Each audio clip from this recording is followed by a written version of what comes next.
Damn, this is a real fucking episode.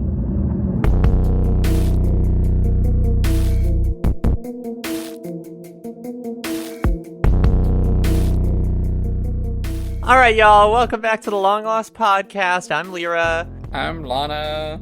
And this week, we're talking about Season 1, Episode 13, Hearts and Minds. But before that, how are you doing, Lana? I'm doing all right. We're recording a little bit early. Different energy. Is it going to be different good, different bad? I guess only time will tell. I don't believe in good and bad.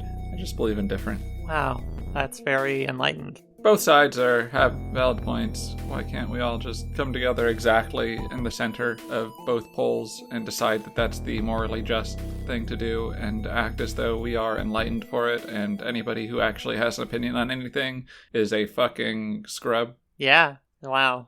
I'm feeling very, I'm feeling very pragmatic right now. Oh boy, yeah. How about you? How are you doing? How am I doing? You know, I'm okay. Morning is often, a good time for me. But it's a weird time because, I often, we'll see how this goes, but I often, will have a moment where I'm like, oh, I need to eat lunch. And then, 30 seconds later, I'm, dying. I'm, on the floor crawling around. Yeah. So I don't feel hunger really until I'm way too hungry, right? Until physically my body is no longer working. It doesn't give you enough of a heads up. Yeah, exactly. So I've been learning how to make sure I okay, I got to eat meals at certain times and whatever, and try to listen to subtle signals in my body, whatever. But I was talking to my mom the other day, and I was yeah, so I've been trying to work on eating regularly because I realized I don't really feel hunger. And she was yeah, I knew that since you were 1. And I was thanks, mom. Yeah, that's always a fun convo, right? Where it's oh, cool. Realizing stuff that my mom did that might have annoyed me when I was a child was because she understood something about how I worked that I didn't understand until I was 30. Yeah. So that's fucking dumb. Dumb of me. I mean, yeah. Well, you're working on stuff and you are moving forward, and yay for that, rather than boo for how long it took you to get, just good stuff. Imagine me saying good stuff now. Yeah, totally. Good stuff. For sure. That is really smart. Did you see what'd you think about Denver losing by 46 points? That's wild. In basketball? Yeah. I don't keep up with basketball, but I do know that is an absolutely insane number of points to lose a game by. Were they asleep? Did they have a little sleepy time? I think they just had, they had a little bit of poopers in them or something. That sounds normal. Or we could take the opposite approach and say, wow, Minnesota really played so well. I feel you have to play pretty poorly to lose by that many points. To lose by that many points, it's both. One team's playing well and one team is playing unwell. For sure. Not, yeah. That's whenever I play chess and I lose, it's because I'm bad. Not necessarily because my opponent is good. Well, should we talk about Lost, Season 1, Episode 13? Yeah, I feel like there's a few pawns in this episode. Oh, would you say that there's, I'm trying to think of a chat.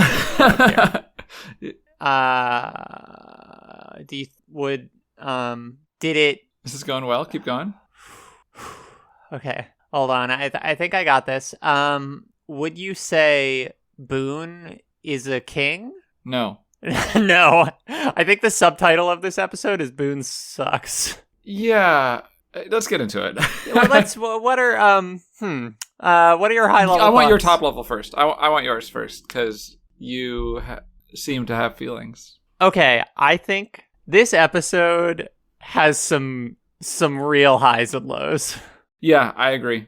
And some real things that I don't even know if they're on highs and lows or if they're just a different axis of what is happening.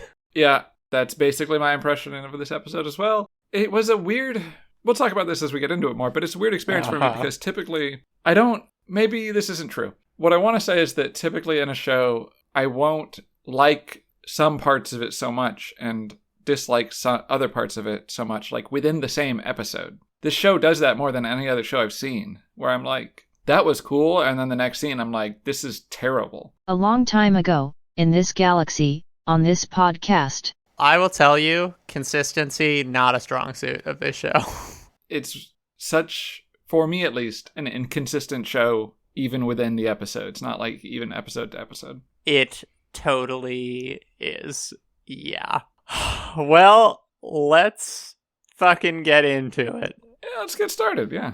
This episode, it opens with a fucking eyeball. It's another one. We're doing it. We're doing it again. This time, it's Boone's eyeball looking at Shannon, and Saeed is like bringing Shannon like some sandals or something. Some shoes, yeah, some footwear.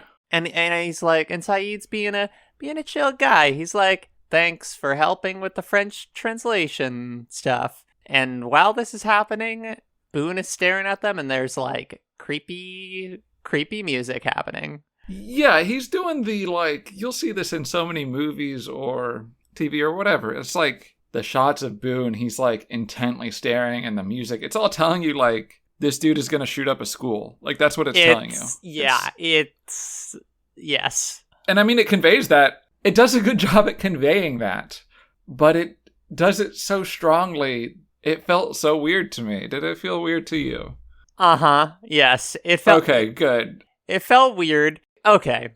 You know, we're going to give some foreshadowing to our audience who has not necessarily seen this episode. I guess we won't say explicitly where this is all going. But I'm curious at what point some sort of red flags started showing up for you. Oh, yeah, it was the scene, right? Like, it's the jealous incel shot of Boone. Yeah. About Shannon. Yes, it's really... And that's uncomfortable. It's uncomfortable. But, you know, at this point, there's some deniability, I guess, about maybe where this is going. Okay, there's some deniability, sure. Genuinely, though, I don't think either of us are wildly off the mark with how we interpreted that. It was a very direct, very strongly given message. So I don't think we're wrong to interpret it that way at all. Yeah. What were the showrunners? This was a choice. Yes. And we will talk more about it later, but why did they want us to feel this way when we were watching their show? I genuinely think they are trying to make us feel like, what is going on with Boone? I think we're supposed to be kind of getting a little creeping suspicion about him. Okay, I guess that's my question, though. Like, I agree that we're supposed to be getting that, but maybe this is a more fundamental question to making a TV show. Why do they want us to feel that way while watching their TV show? That's a good question. I don't know. I guess there's going to be a lot of questions about, like, why? Why did... That's true. Why? That's something that we're going to be seeking to answer throughout this episode. That is the theme of this episode, is why, just why. I don't know. It just felt like an odd thing to be pushed so hard to feel. We're on episode 13 out of, 784 episodes? Yeah, so I don't have the biggest, like, big picture view of what the show is at this point, I guess. Uh-huh. But it felt incongruous and out of place. I thought, I was like, oh, this is like adventure show with mysteries and like action and some funny interpersonal, whatever stuff. Yeah. It just felt out of place to be like, suddenly have this weird, tawdry, like gross, edgy-ish HBO, like, this brother's totally jealous and wants to fuck his sister vibes. It just felt strange to me. It's pretty strange. I don't know why that is a thing. Okay. I don't know. Anyway. Yeah. Oh my god. Then we get Hurley. Talk to me about Hurley. Hurley's like, hey man, why do you and Locke suddenly suck at catching boar or whatever? That's kind of the whole thing, right? Locke and Boone have been going out in the woods and they haven't been catching any boar. I had a big reaction to this fucking part. Did you not? Not really, no, yeah. Really? So this whole episode for me, I'll give some spoilers for my reaction to this episode, aside from everything we've already said. To me, this is just the Hurley, this is the, oh no, y'all were mistaken. Actually, Hurley is garbage episode. I came off of this episode thinking very poorly of Hurley. Oh, really? I'm curious. Like, extraordinarily poorly of Hurley. Okay, parts of it, yes, I agree.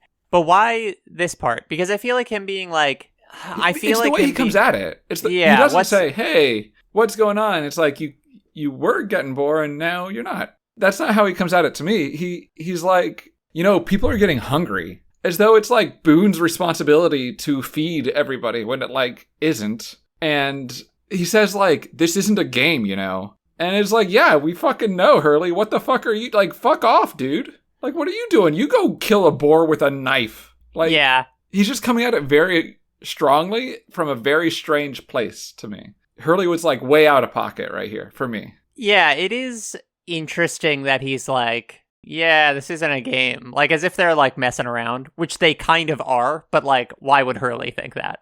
Right. Yeah. And also like this is the dude who built a golf course. Yeah. Which I liked for him at the time, because I think that is needed in a survival situation like that. It's good to have some decompression. So I really like that for his character. But now to have him be like, this isn't a fucking game. Why are you fucking around? Yeah, I guess really like, strange. It's like not a good look, but it also didn't feel like him sort of like, I don't know. It didn't bother me so much. I see where you're coming from. I would have been fine with it if he'd just been like, hey, what are you guys doing? Because, like, it doesn't seem like you're hunting boar. Like, that would have made sense to me, but the way that he's just like, it is Boone's responsibility to feed all of us meat.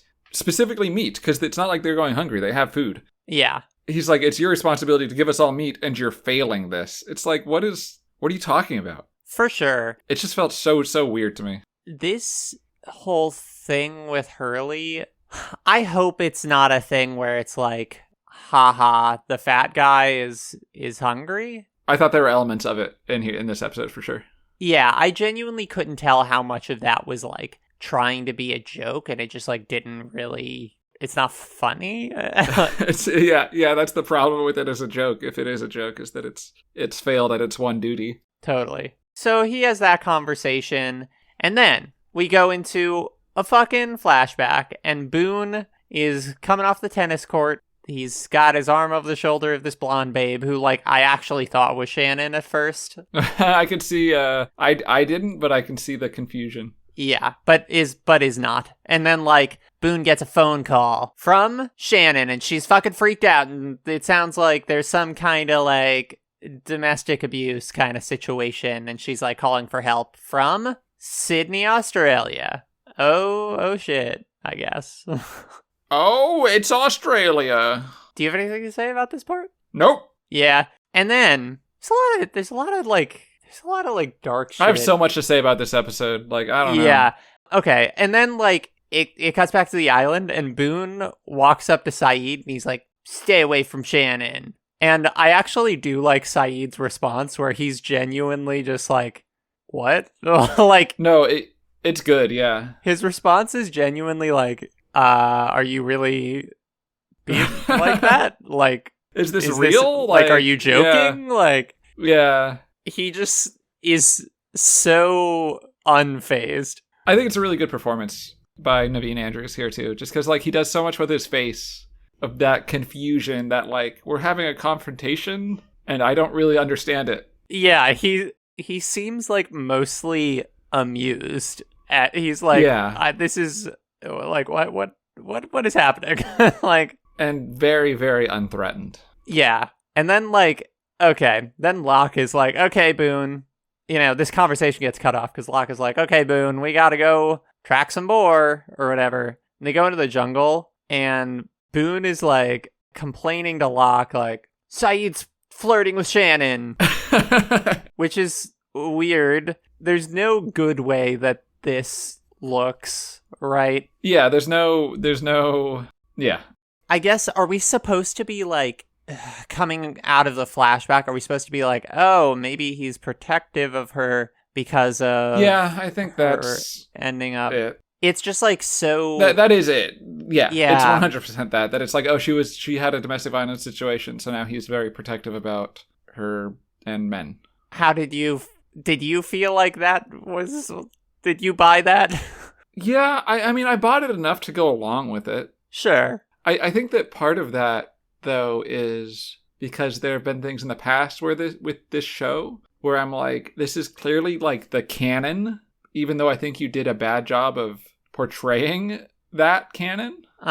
It's still obvious what it's trying to get across. Yeah, so like I guess I'll just have to go with it. And that made it easier for me to go along with it here, because I'm like, oh, you have a history of kind of doing a bad job portraying things, so like I guess this is the train we're on. Sure. Yeah.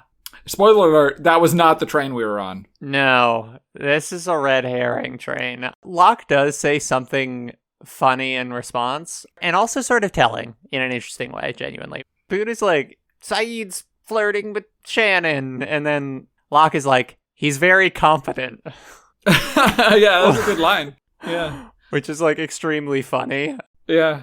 But then he says like, we're gonna want him on our side or something like that. Which pushing some Locke stuff here. Yeah, which I would say is like a very like uh-oh kind of moment. Yeah. And they're finally making explicit the vibes that have been around Locke the whole time. Yeah. I think that stuff, Locke in this episode is great. IMO. I agree. I think this was a great Locke episode, which is strange because this episode, I gotta say, if you literally break it down by like percent of words out of the script or percent of screen time that sucked, it's very high. Like a very high amount of this episode sucked. But it also had, like you said, really high points in it also. Yeah, like a bunch of the Locke scenes are really good because we're starting to see, yeah, like you said, oh shit, some of the stuff we were worried about with Locke is actually coming to the forefront, right? Yeah, and it's interesting that like I feel like with Locke, I often want them to be slower paced with stuff, and I feel like they paced out Locke a lot slower than they've paced out other characters. Like Charlie's addiction issues were streamlined, fast tracked, whereas Locke has been paced to my liking this whole time. For sure. It's like actually, yeah, it's good for sure. Also, this is a small thing, but while they have this conversation, the editing is atrocious. It's fucking terrible editing. Actually, it's the worst. It's like they're walking through the jungle, except they're clearly walking through different parts of the jungle. And there's even a fade, like a crossfade. Oh, there's a crossfade? Like, while in the middle of their conversation. Yeah. It's so bad. There's a crossfade, which means either time has passed or distance has passed. That's what that crossfade means in this context. Yeah. Because they're walking through a jungle. Except they had the conversation they were having playing over it, like, during the crossfade. So clearly no time had passed. And they were in the same location canonically because they were in the middle of a fucking conversation. It was the strangest thing. It was terrible editing. It is weird. It's like they're having a 2-sentence conversation, like, back and forth over the course of, like, 10 miles or something. Yeah. That's the only way it makes sense, is if Boone says something and then 16 minutes later Locke responds. Like, it was terrible editing. Yeah, it's kind of weird. Okay, they're still in the jungle, but they find the fucking thing. They find this hatch in the ground that they've mostly unearthed. Nice. What do you think about it? Cool, we should have been doing this last episode, but we're doing it now, so fuck it, let's go. Yeah, let's go. God, whatever. There's like points. There's a lot of things that feel like where last episode kind of like didn't need to exist, and we'll talk about that a bit more. Oh, big time. Yeah. I think I think we're on the same page about what that is going to be. Okay, so they've got this fucking metal hatch in the ground, and it's got like a little window, but the window's all clouded and you can't really see through it. And yeah, we get the Lost title.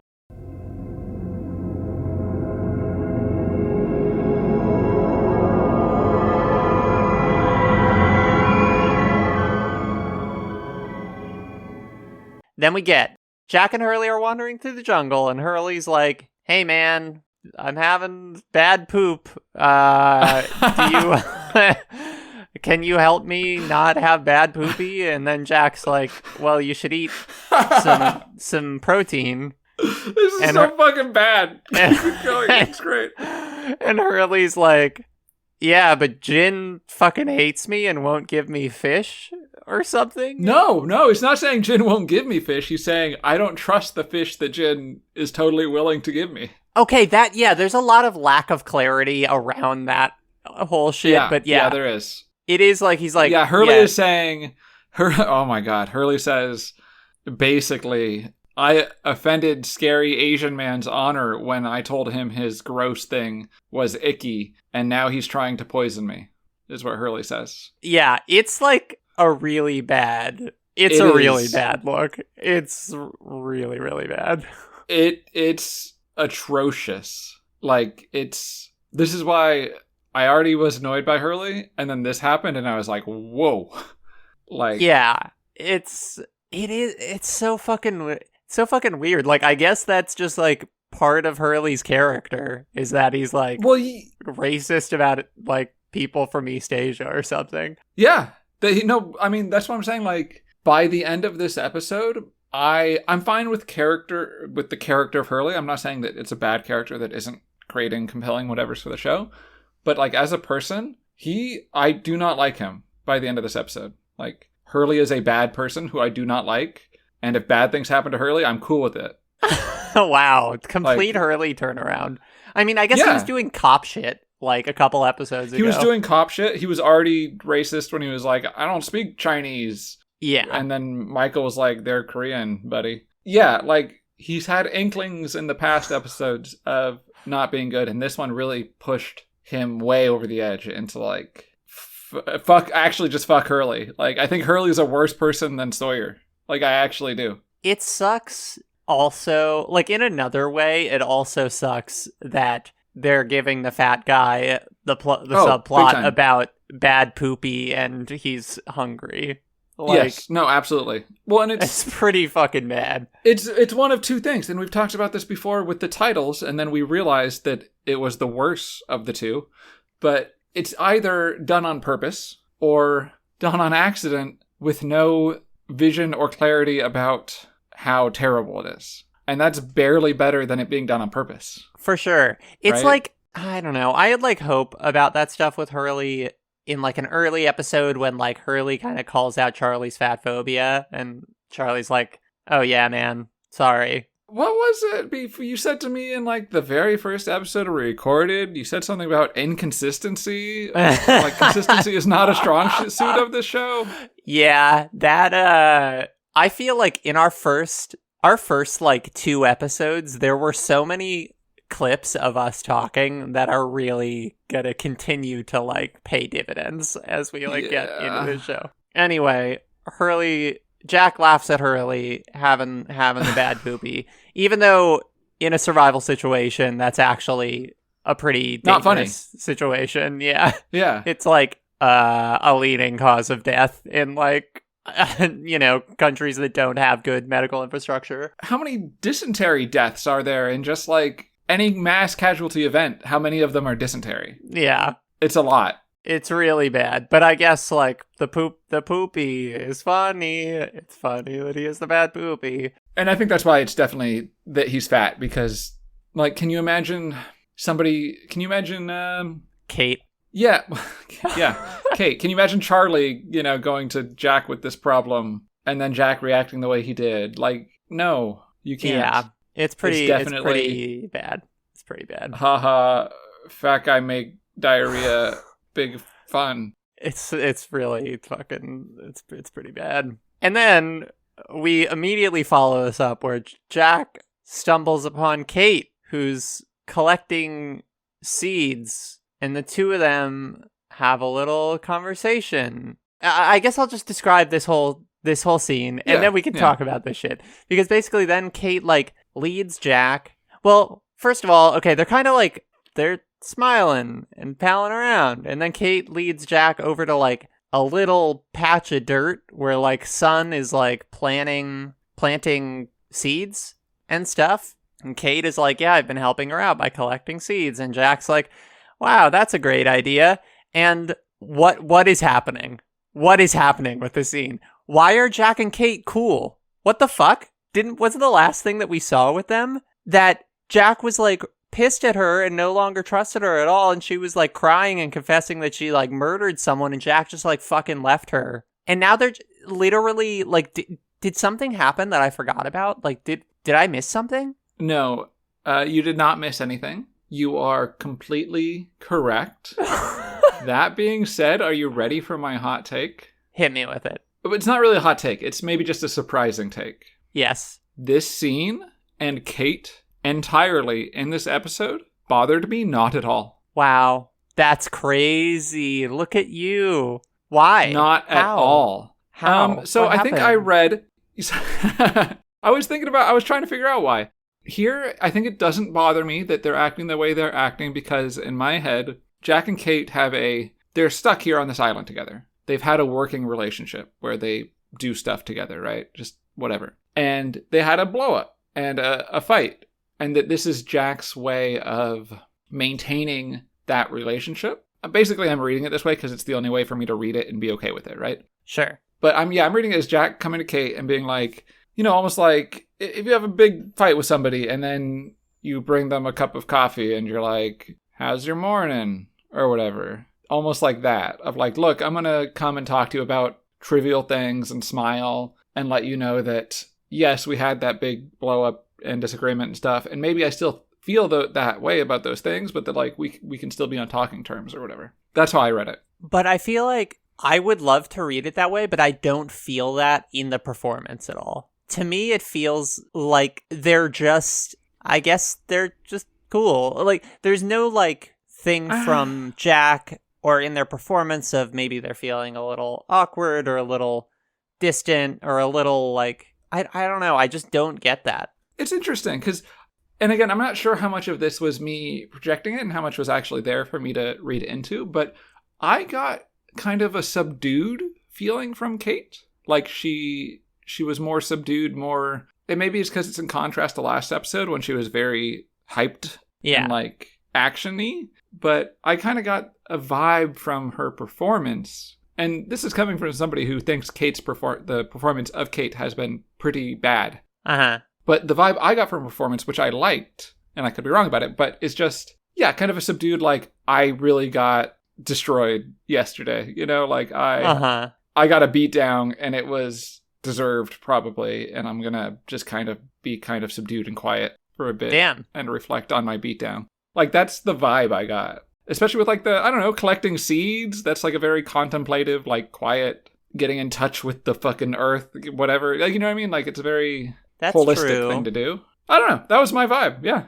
That's so interesting that we're on, like, opposite sides of this, because I feel like, to me, it's also the Kate collecting seeds and helping Sun with, like, planting stuff. Well, for one, I really wish there had been even a moment of the characters reflecting on, like, doing this is an implication that they're going to be there for, like, years, right? It definitely is, yes. And nobody mentions that or reflects on that. Like, it makes sense that Jack would be, like, in that mindset. In the camp of doing it, yeah. But it's weird that there's not a moment of them reflecting on it, right? And then... It's also... weird that Kate would be wanting to do it because Kate has been the forefront of the we're going to get rescued team. Exactly. Yeah. That's like the big thing that I was thinking where I was like, wait, Kate is down with this thing that's like... But again, if I'm going to make up bullshit that probably isn't real and they don't deserve this much credit for it, I'm going to make the bullshit that I'm going to make up if I'm going to do that is that Kate just received her beatdown and Jack extended an arm to her or a hand to her, being like, hey, I'm going to come talk to you even though we just had this fight.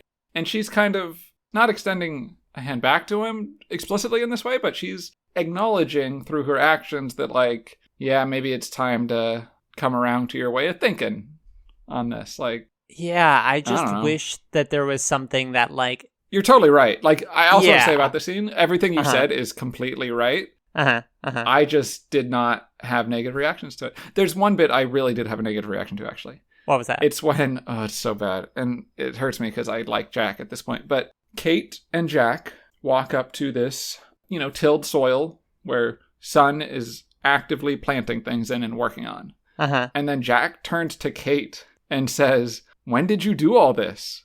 Like, while Sun is actively doing it. And then Kate is like, Sun did it. Like, as she's doing it, she's like... Yeah, as Sun is in the process of doing it. It was really bad. It was horrible. Like, really bad look for Jack. And also, like, it's just very obvious that it's, like, Sun's project, right? We're learning, okay, she's like a horticulturist, or she's a green thumb, at least, right? She, like, understands stuff about plants. Because she's mysterious and Asian, but yeah. Oh, Jesus. It's so interesting that we have very opposite feelings on it. It really is, yeah.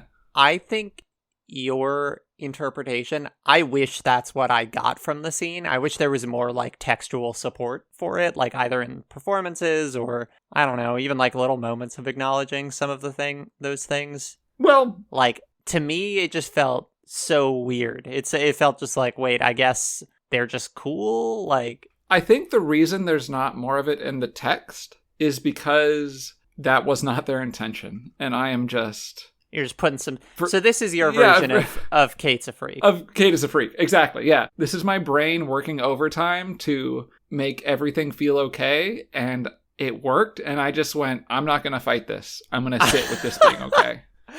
The show is just beating you down. You're like, okay, at a certain point. But I don't know, yeah, it felt fine to me. So I'm like, I ain't going to complain when a Kate scene feels fine.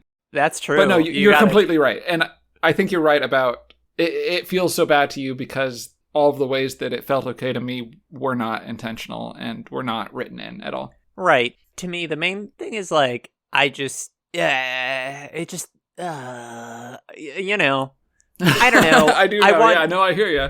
I want character conflicts to like have lasting. I want them to matter, right? And it feels like this is just like suddenly the whole thing last episode didn't matter. Yes, but here's the thing. I think what I've learned from watching 13 episodes of these now, they have it in a bank and they can bring it back out to matter whenever they want. That is kind of how they roll. And until they need it to matter, they'll just be like, don't worry about that. Yeah, it is weird. I think you're kind of right. Which is bad storytelling. That is some of the writing strategy. Yeah. Yeah. Yep. Whatever. Why are you out here? Think I'm going crazy. Why are you out here? Think I'm going crazy. Why are you out here? Think I'm going crazy. Crazy people don't know they're going. Think I'm going crazy. Okay, Boone and Locke have a little scene where they're trying to figure out how to open the hatch or whatever, right? And Locke's explaining why it's hard to open. There's no handle. There's no, like, whatever. It's like, how the fuck do you open this thing? And then he tells a little story about Michelangelo, to which Boone seems like he is reacting to it. I don't know. That's kind of the whole thing, right? Yeah, I like the Michelangelo story thing. I do like it. I do like Locke telling stories and then people be like, okay, you know? Yeah. And again, I just think I think a lot of it is in the performance. I think it's a great performance and by Locke, and if you replace him with an actor who didn't have as strong an energy, it could have been really bad, actually. But yeah, it's great. I really liked it. Yeah. Basically, yeah, the Michelangelo story is like Michelangelo, was prohibited from using his hands to work, so he went and stared at a piece of marble for months, and then later it was David, right? Right. He started his preparation by just staring at the marble for months. And that's Locke's answer. It's like, what are we doing here? Staring at the hatch. He's like, we're getting ready. I do like that. And it's very, like, in character for him. Yeah, he's a weirdo. I love it. He's a weirdo. He's a weird guy. But again, I'm sorry. I gotta go back to it. Yes. You watch the scene, and you get a little pop quiz of, okay, which of these characters explained Star Trek to the other? It's so fucked up. It's very weird. Yeah, it's very weird. It makes no sense. Yeah. Boone loves Star Trek, I guess. Okay, this leads us into a flashback where Boone shows up at some guy's house in Australia, and this is presumably the guy that we heard on the phone with Shannon. And Boone's like, "Come on, Shannon, let's go." And Shannon's like, "Call me back later, please." And that's it. That's this. When she shows him a bruise on her head. Oh, I didn't even notice that. I got from her performance that she's saying pretty important. It is pretty important. I got from her performance the implication that she's like, oh, she does have a bruise on her head. Got it. Okay, yeah.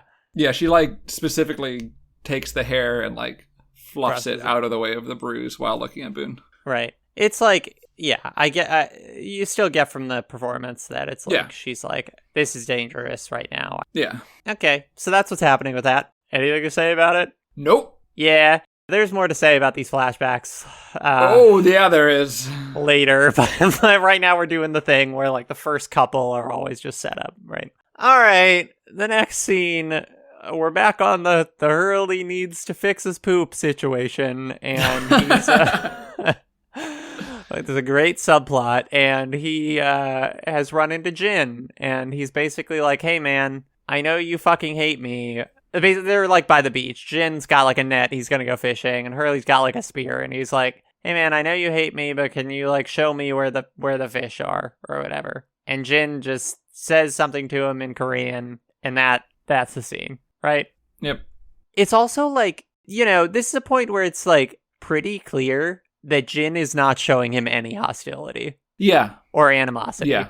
The vibe I got, I mean, yeah, I don't speak Korean. The vibe I got from Jin, just body language wise, was like, because Hurley's holding his little spear, right? Yeah. The vibe I got from Jin was just like, hey buddy, go chill out. I'll bring you some fish. Like, I got it. Yeah. We're fine. Like, he's kind of just like, yeah, no, don't worry about it. Like, that's kind of what it seems like he's saying.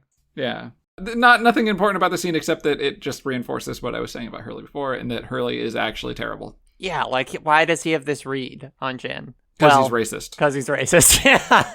Like... It's like, I can get... Because, like, Jin has been shown to be violent, right? Like, yeah, no, there's totally. other reasons to, like, not like him, but thinking that he, like, tried to poison him with sea urchins in, like, episode 3 or whatever, is no, like... it's not even that. It's that he didn't... My take on it, at least, is that Hurley doesn't think that the sea urchins were poisoned. He thought the sea urchins were offered in good faith, but that Hurley's rejection of them means that now Jin wants to poison him for being mean about the sea urchins. Yeah. Oh, God, it's so bizarre. So Honestly, like, this is... I don't want to be hyperbolic and I don't want to whatever, but, like, it's just very, very poor writing. Like, this should have died on the cutting room floor of, like, script writing. Like, how was this pitched? And people went, yeah, sounds good. Let's put it into the episode.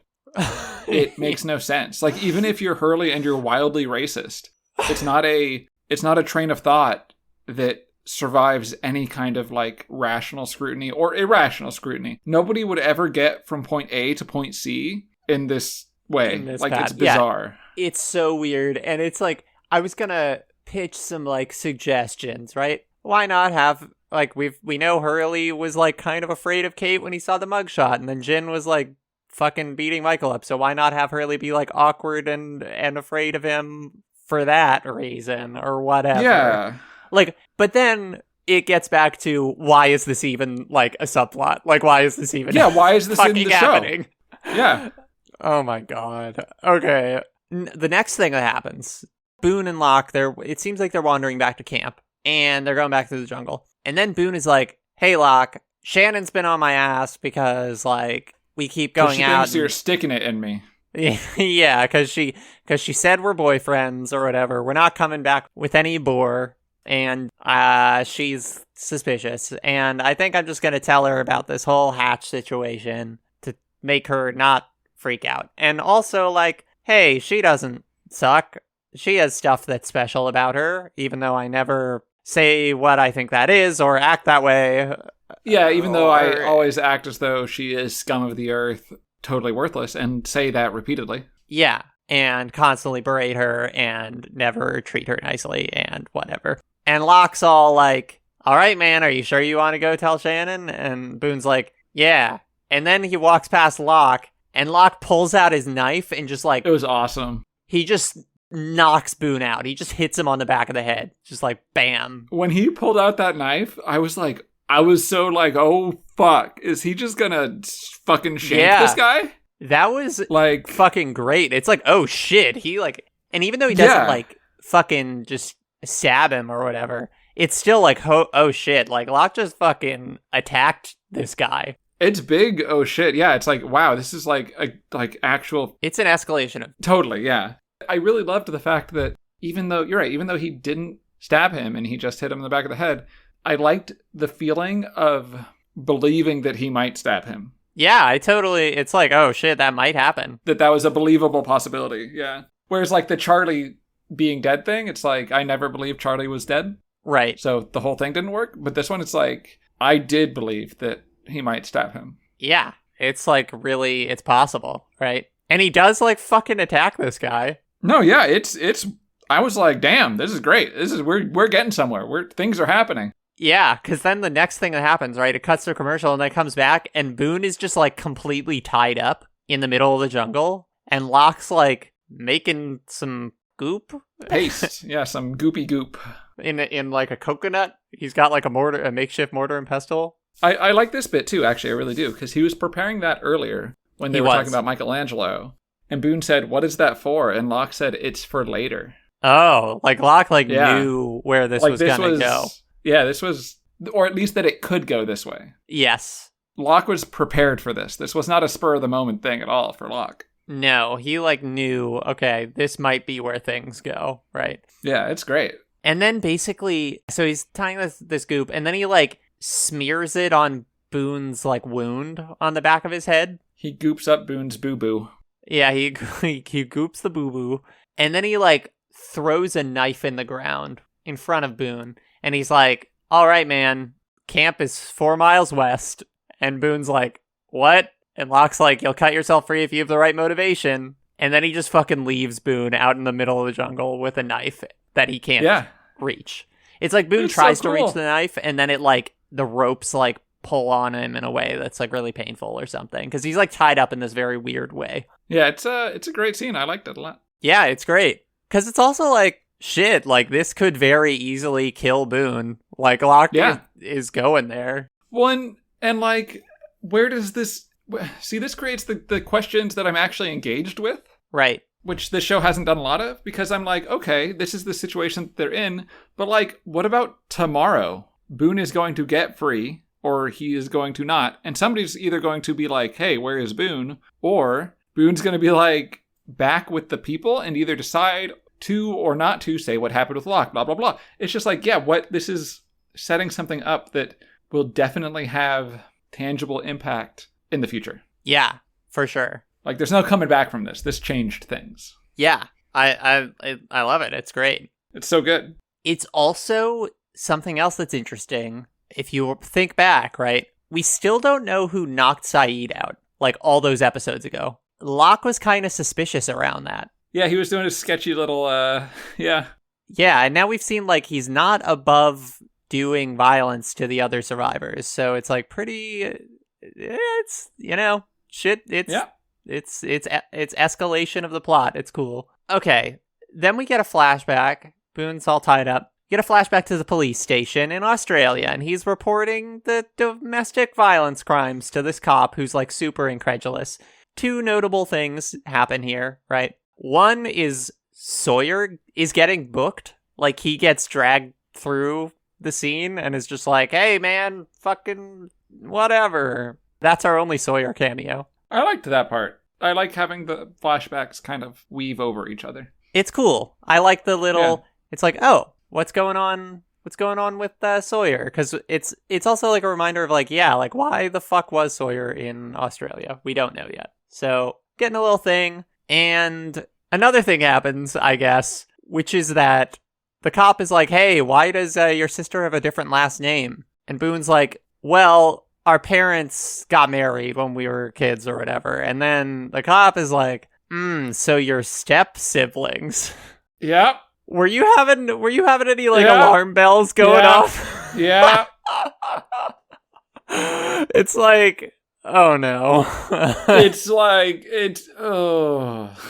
Look, I know where all this was going from the very jump. I'm curious what your experience was. With the beginning shot of Boone being all jealous over Shannon, and then at this point, I definitely was like, oh, in the text, Boone has the hots for his sister. Okay. Like, that's all that's the extent that I knew at this point, but I definitely knew that much. Yeah. It's, Yep.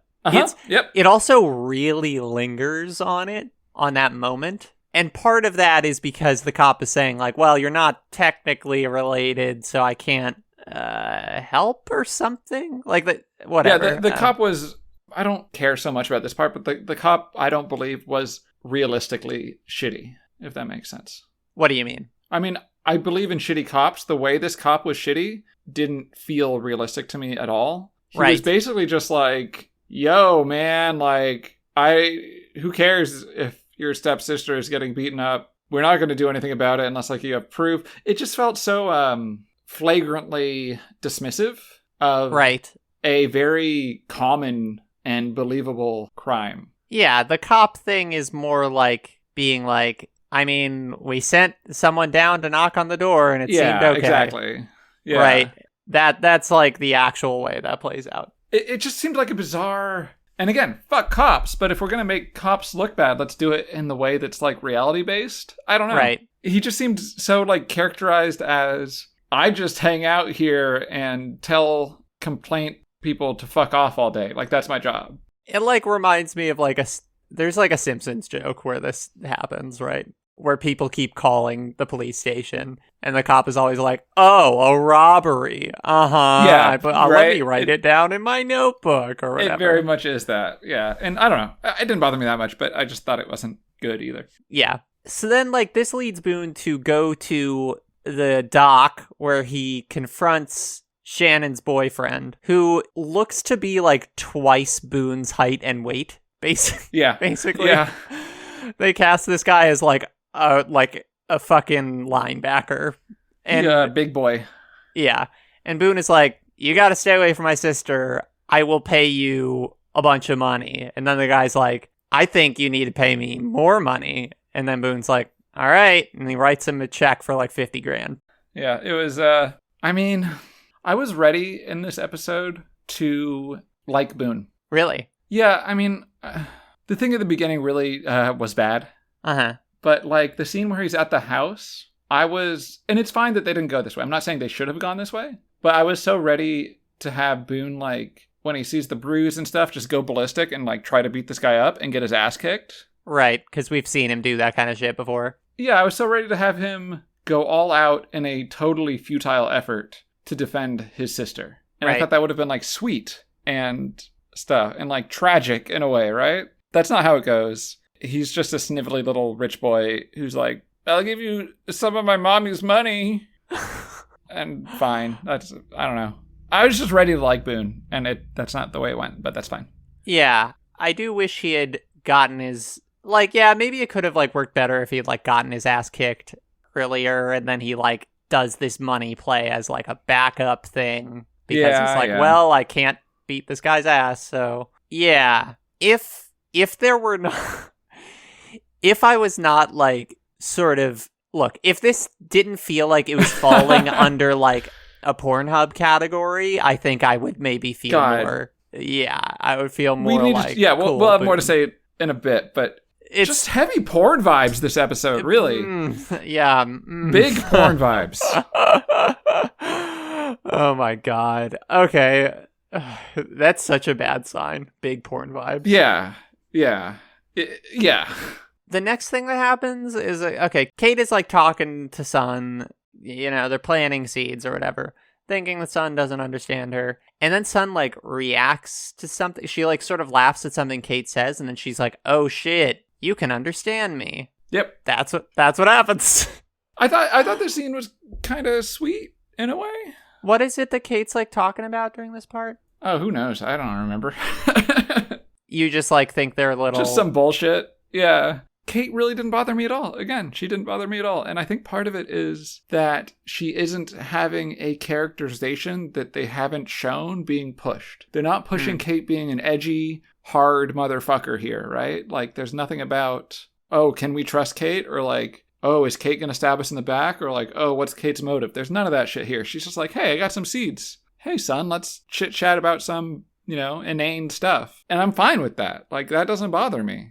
I think that's why Kate didn't bother me this episode, is because she still kind of has no characterization, but that's fine if you're not telling me that she has characterization that I haven't seen.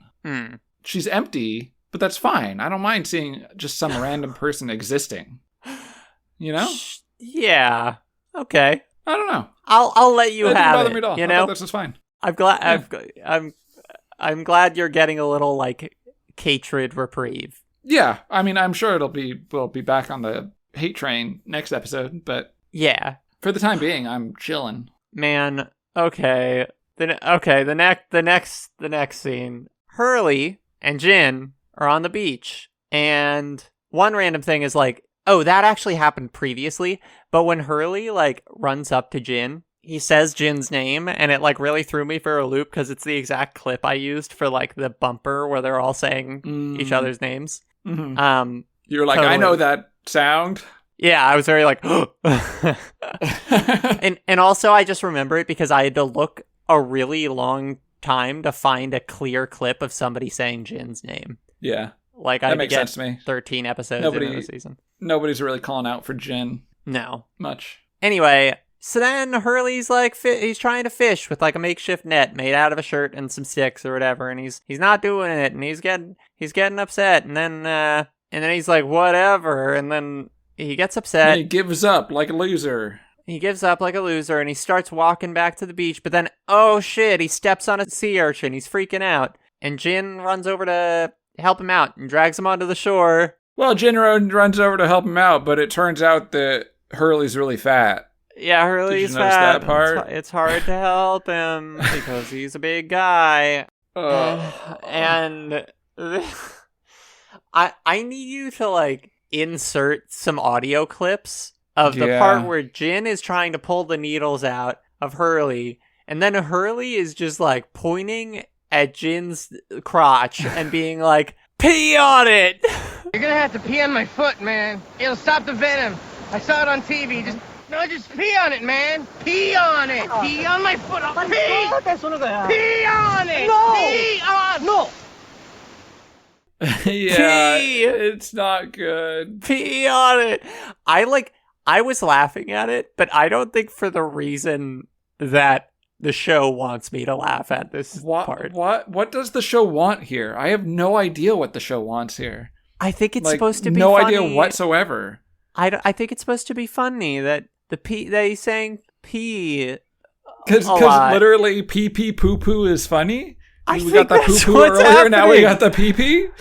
I think that's what's happening, and that it's so bad. It's so crazy. I couldn't believe it.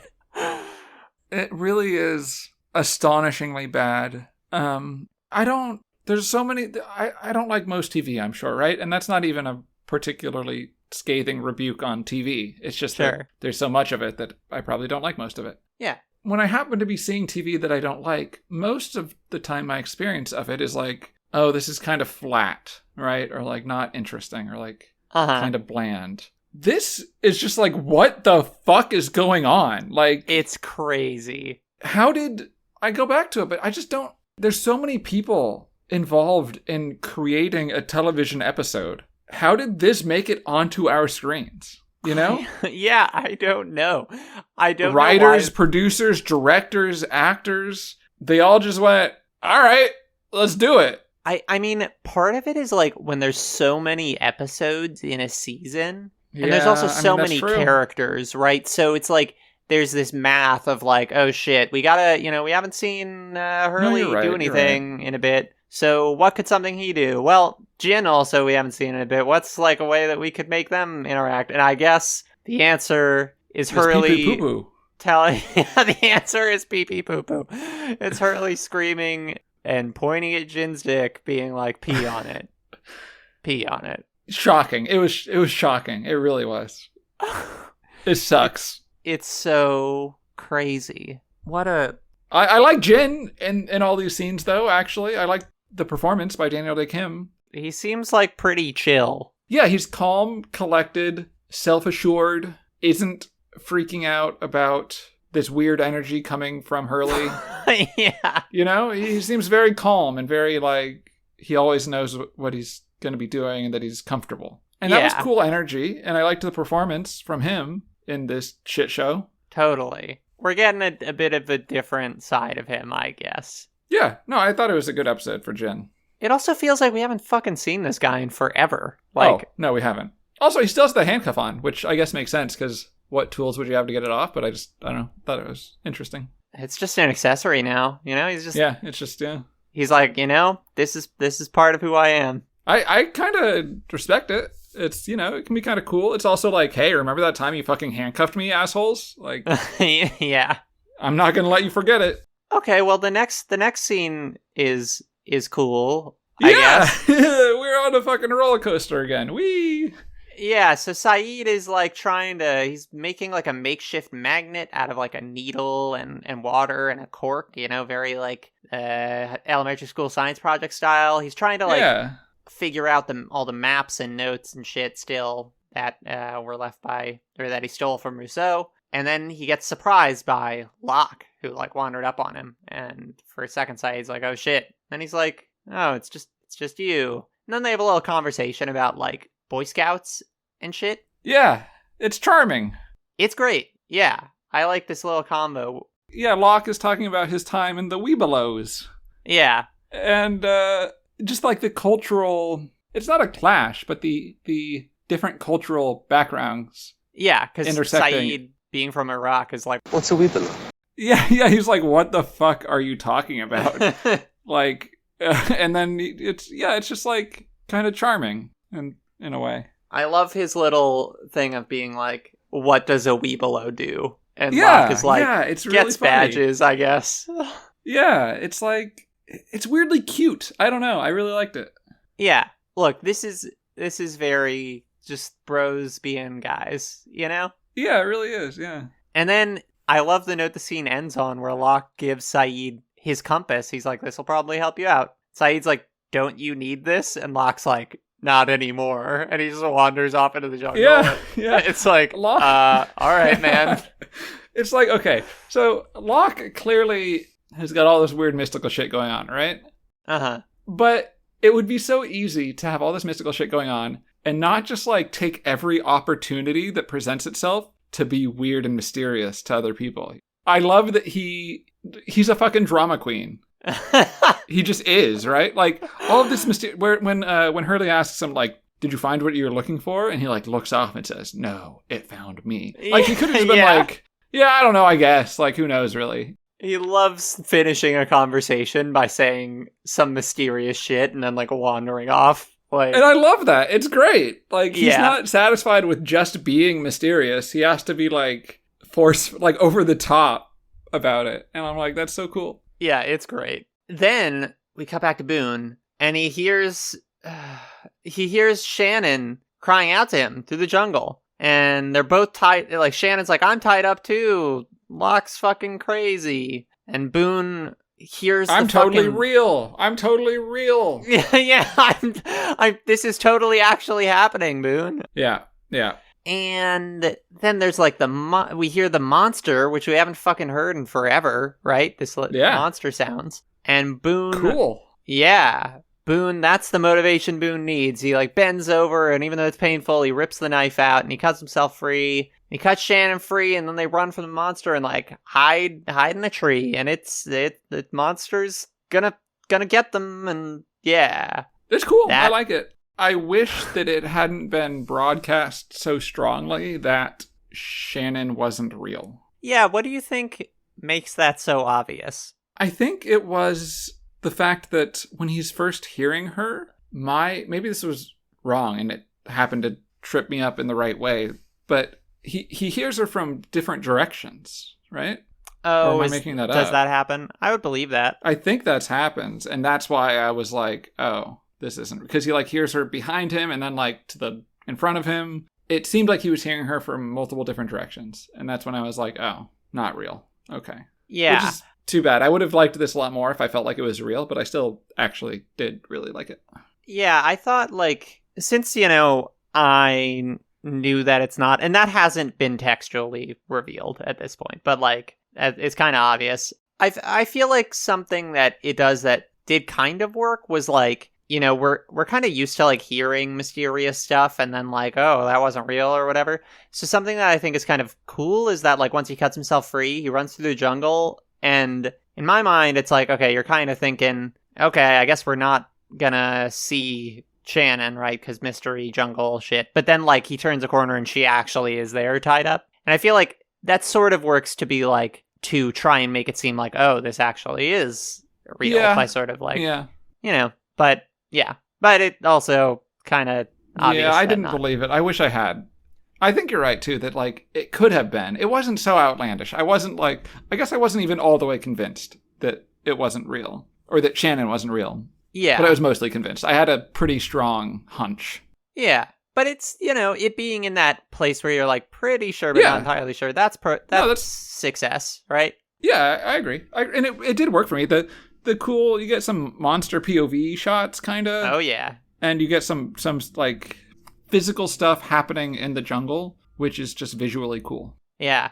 Something else, this is just a random note, but Shannon runs like she was on track. Yeah. Yeah, did you notice that? That she's like, yeah. boop, boop, boop, like... Yeah. I also noticed, the way Boone was running with the knife, I was like, you gotta be careful, buddy. Yeah, seriously, that is how you trip and just stab yourself in the head. Like, yep. If you're running with a knife, are you supposed to like? I mean, you shouldn't be running with a knife, I guess. That's kind of the strategy. Are you supposed to hold it underhand or something to try and make that's it what I was safer? gonna say. So I would be holding it underhand. It's still dangerous, but less. Yeah, because won't that gut you or something?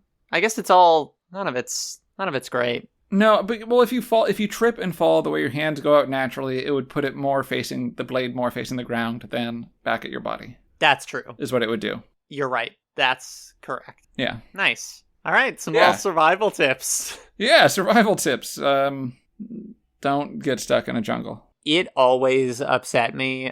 Okay, tell me if this is like anal or whatever. When I was working as a barista and people would be like carrying knives from like where the food prep was over to the sink or vice versa, it drove me crazy how often people would be holding a knife like in like stab mode, like holding the blade like pointed forward at their side as they're walking rather than like pointed to the ground. Yeah, that makes sense to me, to be annoying. Everybody's running around moving fast and shit. When it's also, for me, it's a matter of, this is maybe some autism and maybe just some whatever. It's like, yeah, even if it's not a big deal in this instance or whatever, it's like we should still be striving to, in whatever system, whether it's work or a fucking team sport, right? Or a video game, whatever. Or you're surviving on an island together. Yeah, whatever system that you are in, let's do what we can to optimize our actions within that system and make it a routine to do so, right? This is totally not the same, and I make wacko comparisons, okay? But it's like, I always use my turn signal, even if it's 3 a.m. and there's nobody else on the street, just because I want to always use my turns. Like, I want... It's like the habit, right? You know? It's the habit, yeah. So it's like, I agree with that in a kitchen context of habitualize doing the thing that is optimal. And then just, like, always be doing the optimal thing. Even if in one instance or another, the impact it has is not that high, it's like, why not just do it the right way? Let's always be doing everything the right way. Yeah, particularly when it comes to, like, safety and shit. I agree, yeah. All right, unrelated to any of that. Kitchen talk. Kitchen talk. What happens now? Okay, Saeed... Saeed comes up to Jack. This is like a quick scene. Basically, he comes up to Jack, and he's like, hey, man... Based on where the sun rises and sets, it seems like north is over there, but the compass says north is over there in like a slightly different direction. And that's weird. Whoa. Yeah. That's. This is another one of those where it's just like a weird, hey guys, a weird thing. We're on an island and it's weird. Yeah. I don't mind it. It's fine. Yeah. Yeah. You know what? I forgot to mention this, but in the very first scene when Saeed like brings Shannon sandals, she's like, oh yeah, they're my size. Well, they're actually half off my size because like I think my feet have like grown while I've been here or whatever. And Saeed's like, another mysterious force on the island revealed. Yeah, that's funny. I thought that was a good charming. line. Yeah. I like that the characters are like, yeah, weird shit is going on here, and that they're kind of making light of it, you know? It's like it's good for them to openly recognize it, and it's also it's very characterful for them for like Saeed to be recognized, to be using humor during it. He's not always just like, the island, it's a mysterious place. It's like you can throw some humor in there too, and that's cool. Totally. Okay, so that's that whole scene with the compass. Okay, so the monster goes away. Boone and Shannon, they're like sneaking out of the tree, and Shannon's like, what the fuck did you do to piss off Locke? Because I got tied up. And Boone's like, I didn't do anything. That's what happens. And then that cuts into a flashback where Boone is back at the house of the guy who Shannon was with, and he's like, Shannon, I'm here to pick you up. Wait, don't you have any of your stuff? And she's like, you're here early. And then the guy is there, and we basically learn, or Boone realizes, right, that Shannon and this guy scammed him, right? There's no abusive situation. Basically, like, the dude... Yeah, Shannon got cut off because her dad died, and then Boone's mom is not giving her any money. Yes. And so Shannon got cut out, and this is her way of getting what she feels is owed to her, is by scamming Boone. Yeah. And then Boone realizes, like, oh, this has happened before, actually. This isn't the first time you've done this. And then he's like, you little bitch to Shannon. And then, like, the fucking linebacker just, like, starts beating the shit out of Boone. Beats the shit out of him. Like, absolutely, yeah. He goes apeshit on this guy. And then Shannon is like, oh, please stop. And then Boone, like, gets up, and he's got a bloodied nose and stuff. And then he's like, he walks out, and he leaves the two of them. Yep. So, I don't know. We could talk about this a little bit, because now we have, like, a shape for some of this plot. I don't know. Does this change how you feel about Shannon in any way? No. Yeah. I feel like, honestly... Was it supposed to, do you think? Well, I think, yeah, I mean, so, you know, we learned that she scams Boone, and maybe this is part of why he is so mean to her on the island, right? Because this shit just happened. Yeah. So that, I do... It informs Boone's behavior towards her, but it doesn't actually make me feel any differently about her. Yeah, I mean, it makes me feel, like, slightly more...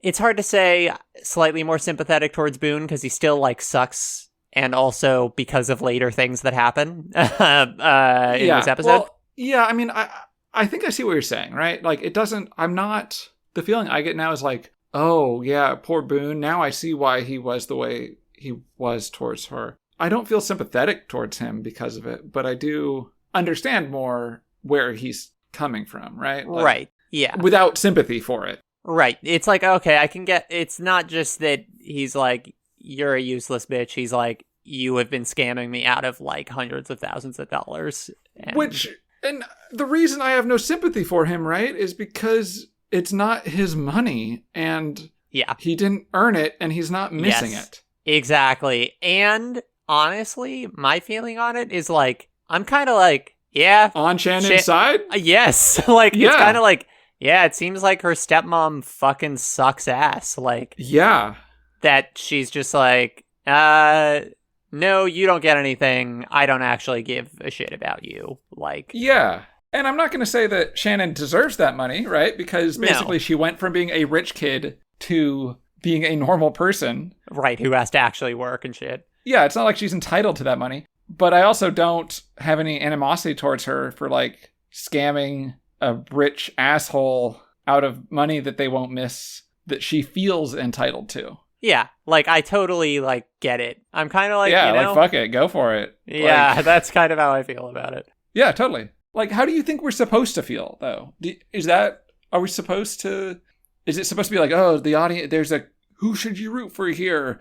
Some people will feel this way. Is there supposed to be a confusion about it? Or is it I don't supposed know, to be honestly. like, oh, fuck her? You know, this is a thing where I don't know. I think it is supposed to generate some sympathy for Boone, and it does generate some, like, understanding of him. Yeah, right? Yeah, it does. And I don't know. I think this is kind of a thing where we're supposed to feel... I don't know. I like that it's a situation where actually it breeds understanding for both of these characters. Like, yeah, no, I think that's cool. true. Yeah. It's like, I agree. Damn, it's like this situation, complete sidetrack, but do you know about, like, whatever, we can go on a little bit of a tangent. It doesn't matter. You can cut it out if you want, right?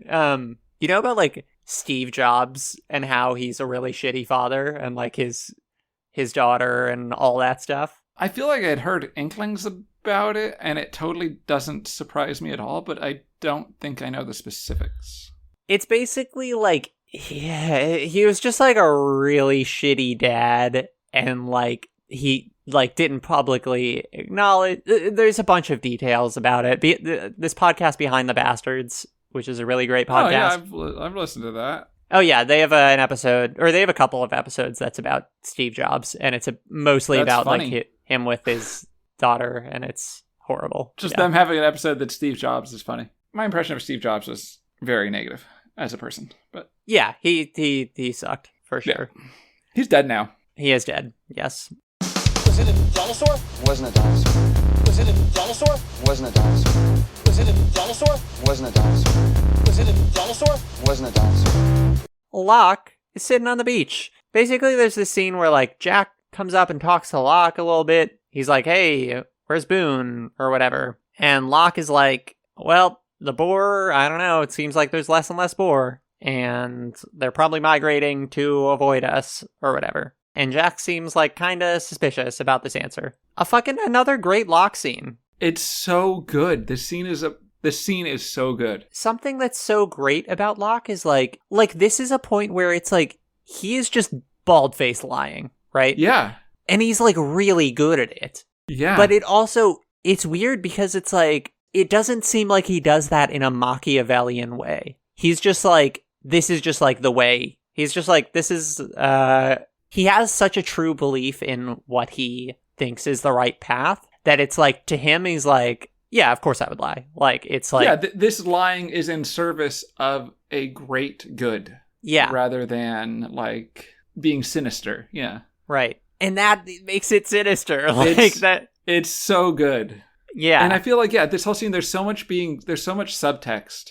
Mhm. Like the entire conversation is subtext. yeah. I love it. Like the first thing Jack says is like, Locke is sitting there just looking out into the ocean, and Jack asks, "Seen any ships yet?" And Locke says, like, "Oh no, not yet, but I'm patient." Like that's subtext because Locke don't want to go nowhere. right. Like Totally. just the whole thing is there's multiple layers throughout literally 100% of that conversation, and that's really interesting and cool to watch. Yeah. And I love that Jack is like, he's like, He's engaging with it. right. He's like, yeah, he sees it for what it is in a way. yeah, but like not like he's like But trying not totally. to get the read. Yeah. He's like something is like is clearly not right here, right? Yeah, he knows he's not having a straight up honest conversation, but he doesn't know the actual like answers of what's going on. Yeah. Yeah, he doesn't know Boone is fucking running through the woods, Yeah. like Yeah.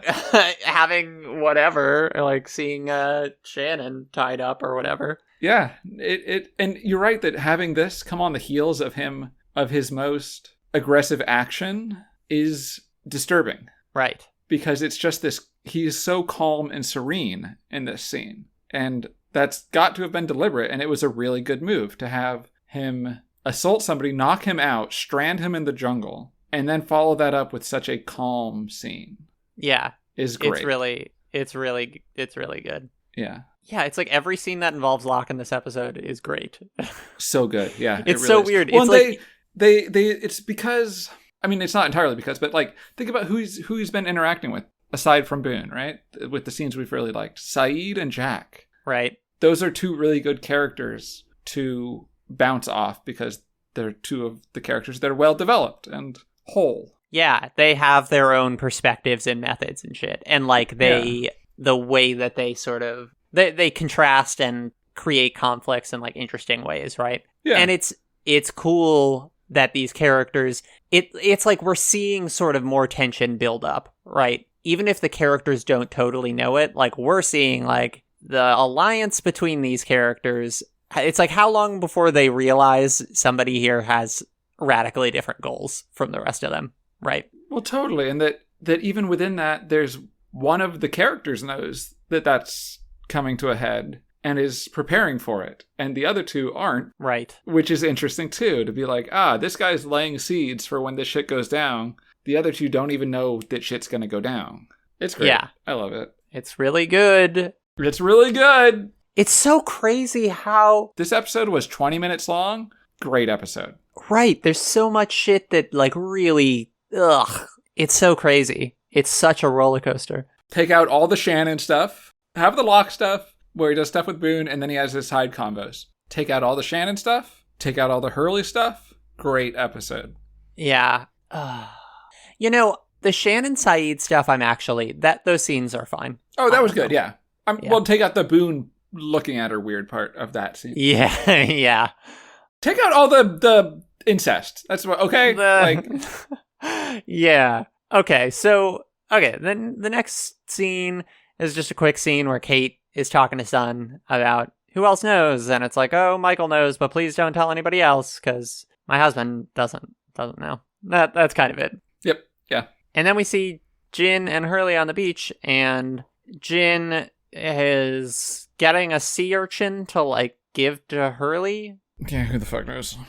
Which this scene I was like a little bit confused by because like Hurley thinks this is like revenge or something because he wouldn't eat the sea urchin before, even though that makes no sense and is obviously not what Jin's body language is conveying. On the other hand, I don't know why this happens. Like, is that like a thing strange. That's good to do if you've stepped on a sea urchin? Is it good to eat a sea urchin after stepping on? So here's the thing. I think maybe I'm being overly aggressive with this, but I think Hurley is racist because the writers are racist. Sure. And that the writers who wrote Hurley being a racist also wrote the whole episode. I think that does not answer your question.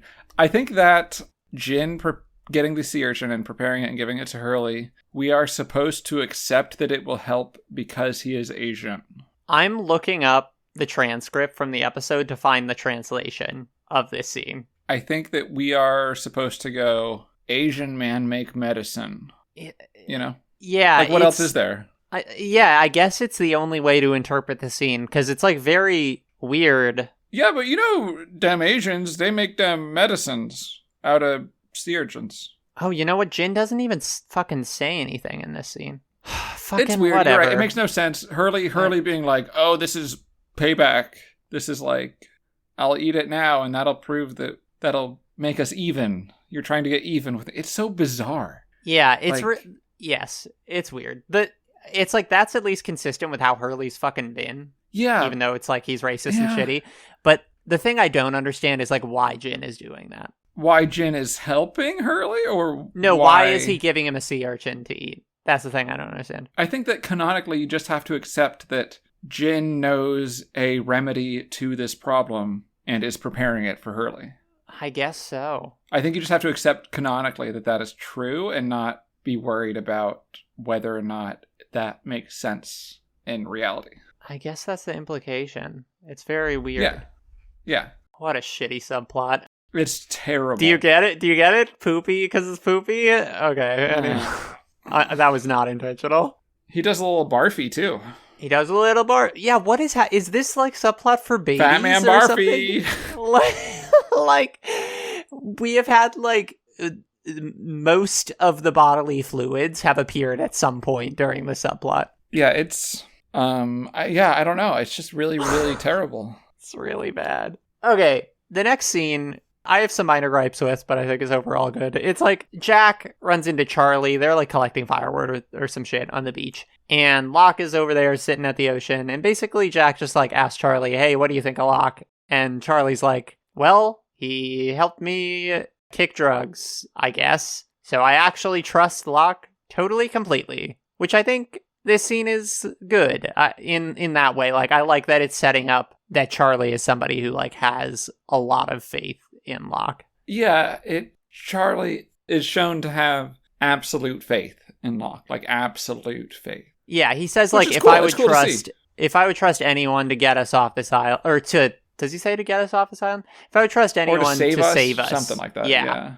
If I would trust anyone to save us, it's Locke. And that's he doesn't just say Locke. He says it's John Locke. Yeah, which makes it more impactful. But like actually, it does. Yeah, totally. That's cool. Now, and I really did like that part. Seeing somebody having a lot of faith in Locke was cool to see. Now tell us the shitty part. The shitty part, it's very weird that Charlie is like Jack's like, hey Charlie, how are you doing? Charlie's like, what, with like week 2 of heroin withdrawal? And it's like, wait, I thought you were fine. Yeah. Are we going back on that? Are we correcting that now? No, it's not a correcting. And this is why I said what I said earlier. It's the writers establishing something at some point, and then putting it in a little box and telling you, don't worry about this until we decide to take it out of the box. And then it'll be a thing again. Right, it's like in the pocket. Yeah. But then, like, some of the time they don't want to have to worry about it. So I guess Charlie's like, fine. It's really dumb. With the drugs until it's they awful, decide. Actually. Yeah. Like, because we talked about it at the time of like, oh, this is just not a thing for Charlie anymore. That's weird.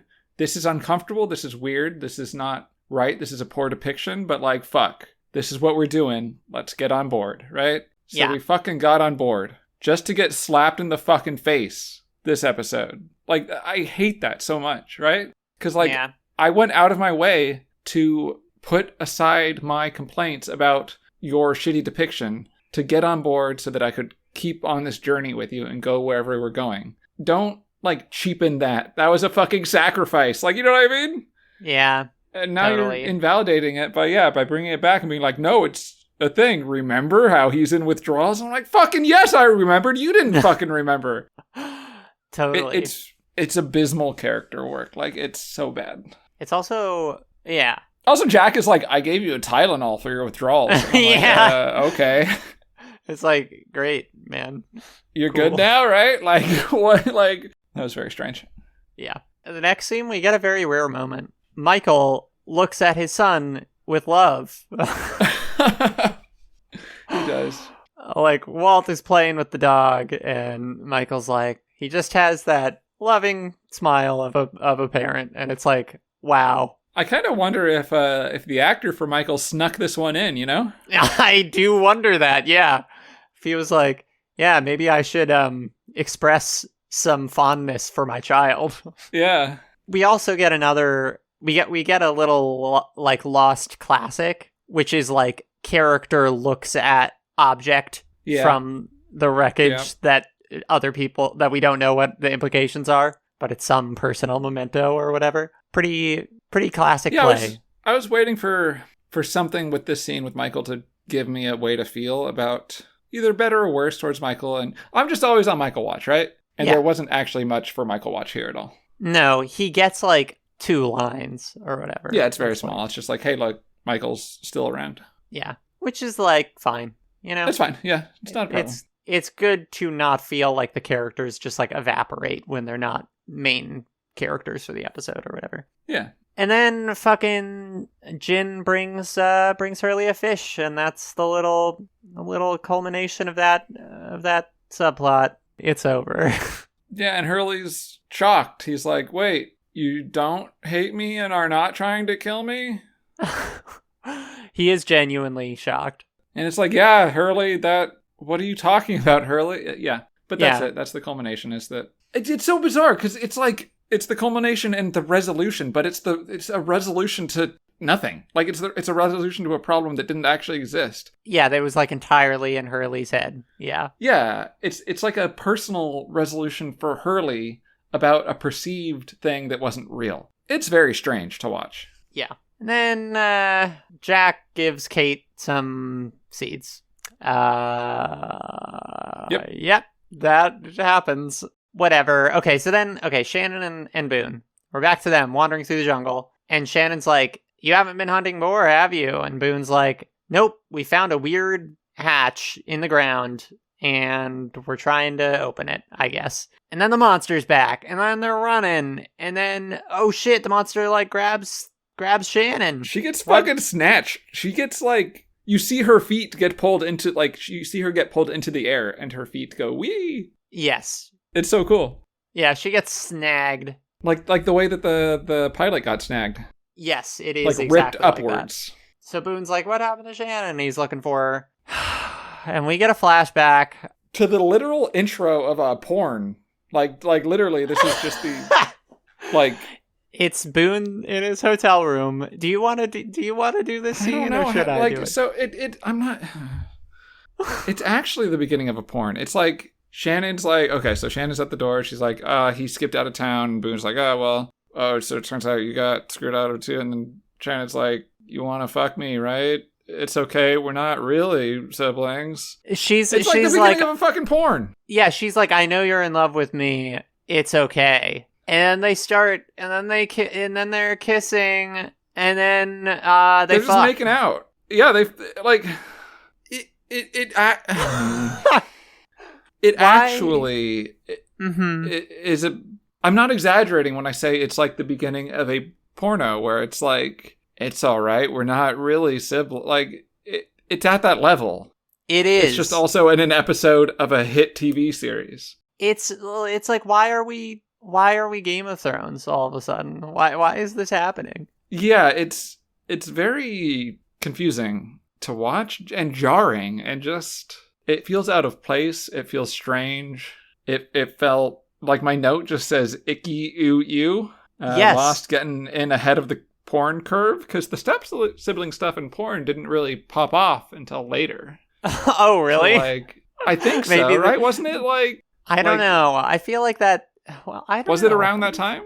We would have to do some research on the history of it. Because we would have been in middle school, and I feel like we were in high school when the step sibling stuff popped off. Step siblings is a thing, or like and even then after high school, maybe. Yeah, my notes say no, and then why. Yeah, and yeah. There's like that's a why on multiple levels, right? Uh-huh. The biggest why is this in the show? Why is this what's happening? Yes. Like what was the goal? What are you achieving? How is this making the show that you're making better? Is it just trying to do the like is it just trying to be Salacious. like shocking and salacious? Yeah, is that like the whole point? I guess. If it is, I think it has a bit of the Sawyer problem where he tries to be so edgy but can't swear. Yes. You're trying to be edgy and shocking, but you're on network TV. So, like, you can't even really be that. Yeah, and like... and... It's very strange. It's very, very strange. It's really weird. It's such a weird decision. And the other why is like, okay, if we accept Boone wants to fuck his sister, right? Let's just accept that. Stepsister, Lyra. Yeah, his stepsister. Why does Shannon fuck him? Like, we've seen Boone being creepy towards her and shit. Have we ever seen anything from her that indicates, like, fucking... No, not at all. Romantic I or sexual feelings to him? The only thing I can think is that, and this isn't borne out by what we see on screen, but the only thing I can think to present you with is that she's in a very vulnerable state. Like, she just got scammed out of all the money she scammed Boone out of, and now she's like broke and has no, like, that was the money that she was going to live off, right? Like, right. She's just had something traumatic happen to her, so she's going to be prone to doing kind of strange behaviors, I guess, right? That's the only thing I can give to you about it, because you're like, that's all I got is she's not in a good headspace. I get that. But why would it lead to this? No, it wouldn't, because yes. It's not like she has the hots for him and was holding back, and now she's going to act on it because she just had this traumatic thing happen. No, she doesn't want to have anything to do with him. Yeah. No, it's like... You're totally right. You're totally right. And, like, if you're going to have them fuck, at least make it on a strong foundation, right? It's, like, at least establish... No, you're right. Something. It's just, like, it's crazy. And because, like, she's the one that, like, makes it happen too, like, yeah.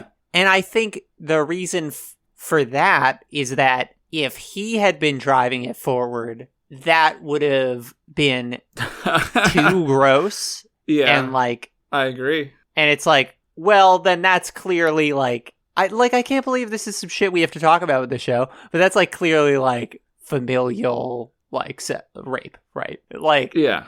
But to have her be coming on, it's just like, why? Like, it's just, it doesn't. I agree. No, I agree entirely. It's very, it's an interesting choice, not because the choice itself asks or presents interesting questions. It's an interesting choice because the interest I have regarding this choice is Lindelof. Like, what, can I see your browser history, my guy? Like, what is going on?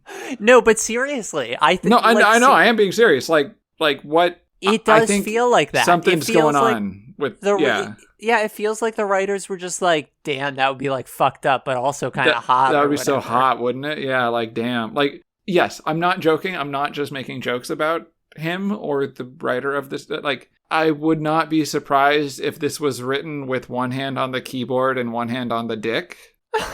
I'm not like, it's really weird, and it does prompt the question of what is up with whoever made this. Yeah, it's so gross. And I'm like, you talk about like Game of Thrones and shit, right? Like, it's also gross in Game of Thrones, but like it's backed up by character and stuff, and it knows that it's fucked up, and it's doing a thing. I mean, it is like it's like, well, that's a historical thing that did happen with like, and it's not a historical show, obviously, but it is, based on it pulls from stuff. blah blah blah blah blah. Yeah, and also it's like that's kind of like the entire inciting fucking incident is like based around this salacious rumor. That's like the whole fucking plot of the first season, and like, well, it's very much deliberate. Like, we don't have to sit here and ask, God, why did the writer write that? That's so strange to have written that. Because we know why, because it's important to the content of the show. Yeah, that's like kind of like what it is and what it's doing. Whereas and this also, one, like, why is this here? Right, because like with Game of Thrones, and definitely there's shit like as the show goes on, problems, where it's where it's like needlessly shocking and gross or whatever, just like for the sake of doing that. But at least that is what that show is, right? Yeah, no, I agree. Why is this here? Why is this that's here? Yes. What was I saying about earlier in this episode where I was like, I didn't know that's what this show was. Maybe it's the same thing. Yeah, I think it was the same thing with just, we were talking about it on the very first scene with Boone being shot in that way. I'm just like, wait, I thought I was watching Lost, the like action mystery series. Not, what is going on? Why, what? It's so crazy. It's very strange. So yeah, they fuck. Okay, and then Shannon is basically like the next morning or whatever, or like later that night when they wake up, Shannon's like, hey, we should not, for some reason let's pretend she feels that never the happened. need. For some reason she feels the need to say, don't tell your mom that happened. Don't tell your mom that we fucked, right? Yeah, it's like whatever. Well, I mean, hey, maybe that paints us a picture of Boone. Maybe it's like she had to say that because that's something that Boone would tell his mom. He is a dumbass. Like, I'm getting on board with the, like, Boone is not just a dumbass, but just like, you know how, I mean, this is true in real life. The uber wealthy are like inhuman. Like, they don't have human experiences and behave like humans because they haven't been surrounded by... Yeah, they like lose empathy and understanding of how the world works and stuff. Yeah. So now my headcanon, it's like your kid is a freak there. My headcanon for Boone is just that, like, he is not a human person in the same way that other people on that island are human people. Like, he would just be like, oh, hey, Mom, yeah, well, Shannon scammed me out of some more money, but then she fucked me, and that was fun. But, like, gee, I don't know what to... in my head, yeah, Boone's totally having that convo with his mom, unless Shannon tells him not to. Boone is a freak, but, like, in a different way. Yeah, a different kind of freak. Yeah. And then, okay, then we're back on the island, and... Wait, this is also where, I think, right? Because this is the last flashback? This is the last flashback, yeah. This is where, this line is just, whatever. It's just, Shannon says that, and then Boone says, like, it's all up to you. And I'm just like, yeah. Like, Shannon's like, we need to pretend that never happened. And then Boone is like, it's all up to you? And I'm just like, what are you talking about, my guy? Like, what? Like, yeah. She's like, we shouldn't do this. And he's like, that's your choice. And it's just like, what? I don't know. It's so crazy. I like can't get over it. It's fucking crazy. Why did she fuck him? I don't get it. Well, you got the pee pee, you got the poo poo, you got the vomit, and the writer wanted, to get off. No. God damn it. It's crazy.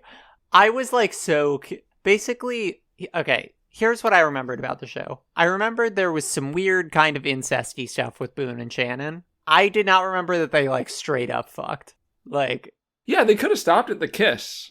They didn't, and that would be still gross would have been and weird and unsettling. Yes, yeah. No, they had to.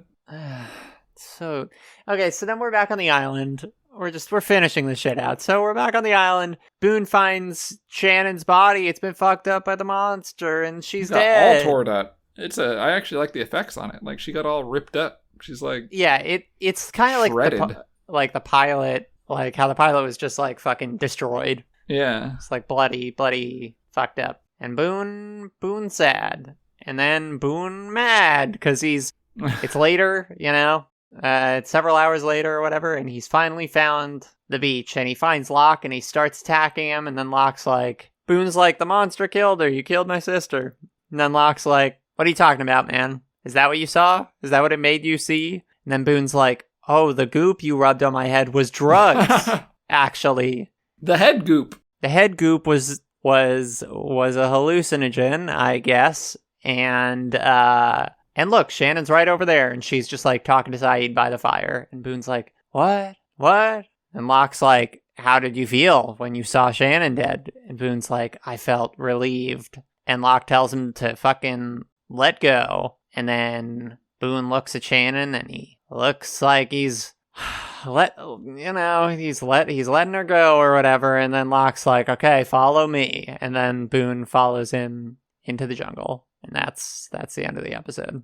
We did it. That is what happens. Oh.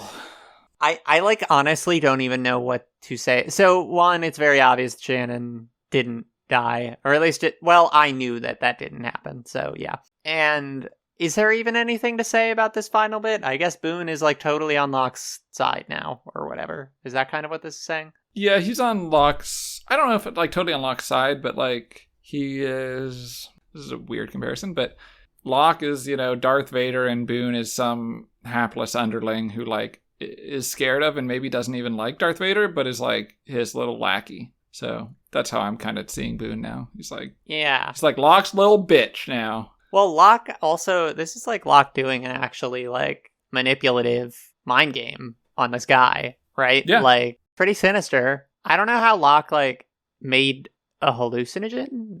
I guess because he's mysterious, and he's in touch with the island, and he knows the island, and the island talks to him, and who gives a fuck? It's fine. Yeah, that's whatever. Yeah, don't tell Charlie that Locke knows how to find drugs. Yeah, actually, that's a good point. Well, I don't know.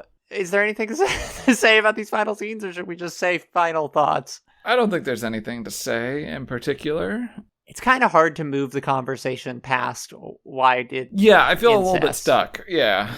The end scenes happen. Boone is like on board with Locke, isn't going to go around telling everybody Locke attacked me, apparently. Yeah. Shannon's fine. And Boone seems to have taken Locke's advice and released whatever weird feelings he has towards Shannon. He's let them go, I guess. Right. Well, the actual release with Shannon was when they were in his hotel room. Oh, fucking Christ.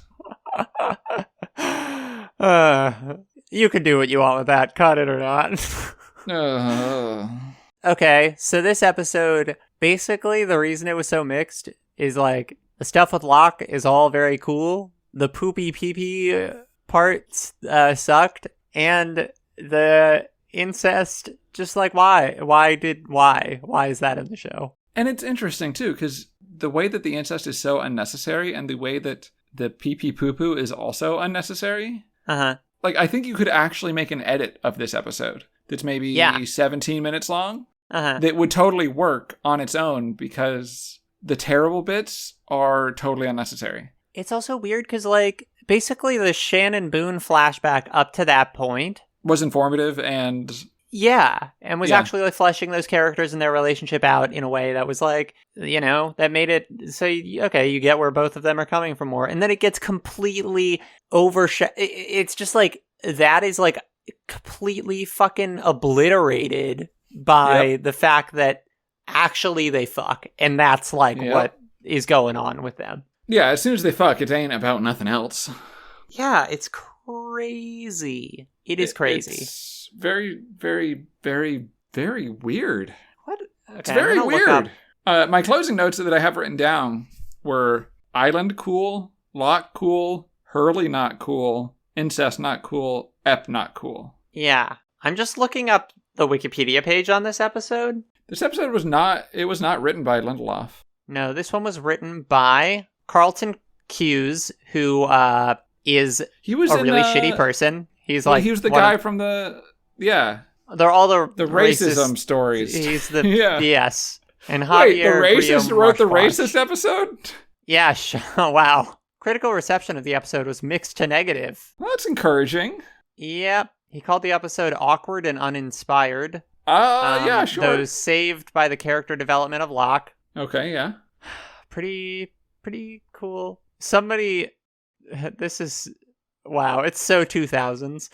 Writing for Zap to It, Ryan McGee characterized the episode as having, quote unquote, a weak backstory with creep-tastic ending. Creep-tastic. That's so fucking 2000s. But also, I totally agree. Yeah. Uh-huh. There's a little picture of Shannon's actress, and underneath the caption says, critics tended to view Shannon's relationship with Boone unfavorably. Yeah. I do want to point out, that is, well, no, it's weird that it's underneath the actors when that's the Yeah, it should be writers. underneath a writer. Yeah. I agree. It basically seems like everybody is like, what is happening here? Like, why is this the world we're living in? Yeah. It makes sense to me in some way that Cuse wrote it. From what you were saying about him before, I wouldn't be surprised if if the incest stuff is also his vibe. Like, and I don't just mean that, how to say, I don't mean that in terms of just like, hey, if you're into incest porn, have at it. I don't give a fuck. So I'm not shaming that aspect of it, but like, you shouldn't be inserting your niche fetishes into a TV show, is what I'm saying. It's weird. I mean, it's like, also that's the part like, where you shouldn't be doing it. I don't give a fuck about. the behind the scenes, like the writer's room stuff, a lot of it was like talking about how like being shocking and using really sort of like offensive humor, Yeah. you know, quote unquote humor, right, was like a big part of the culture, and a big part of that was created by Q's. And, you know, I wonder if the incest stuff also is just like, damn, wouldn't that be fucked up if, right? Like, that can be driven by that sort of same edgelordiness that creates that kind of writer's room culture.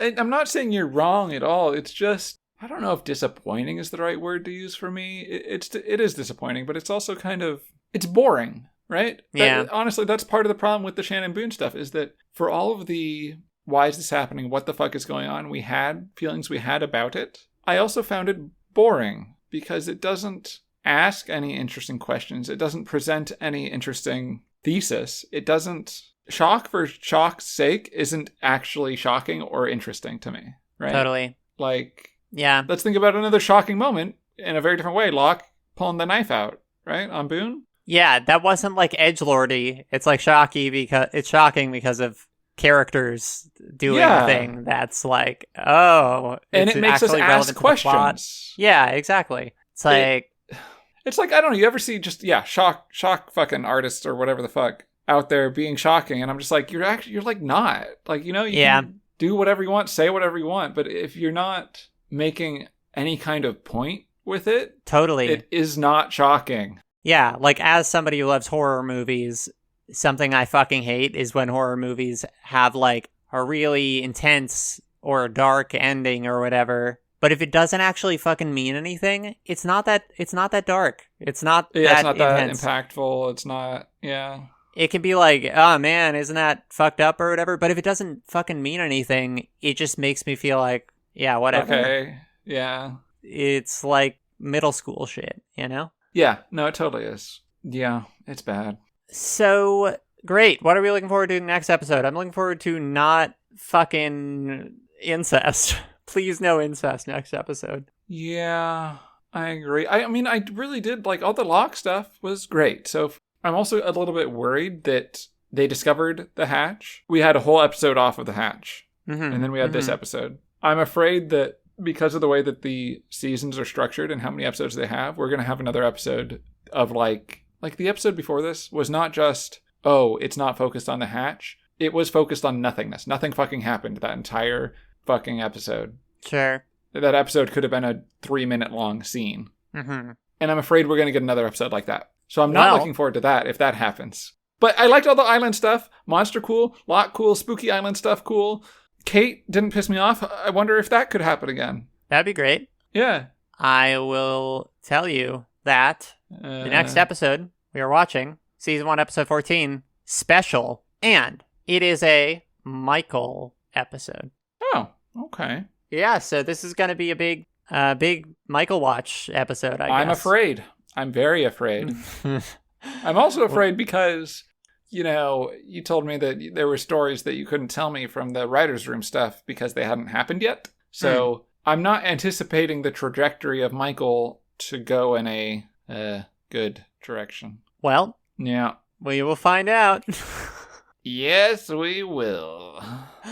All right. Anything else you want to say before we wrap it up? No, I think that's it. Don't fuck your family. Great. Some sage advice here. Yeah. How do you think Locke would react if he learned that? Man, I wish, well, I don't know. I don't know. Do you think Jack would just tell him, it's all right, it's a blank slate here on the island? Yeah, he's like, it doesn't really matter. Yeah, who we that was were all before. in the past. Yeah. Siblings, cousins.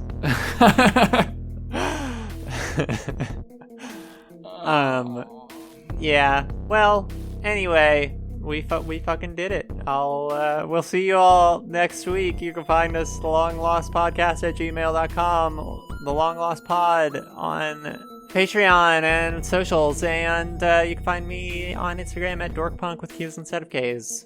Bye. Bye.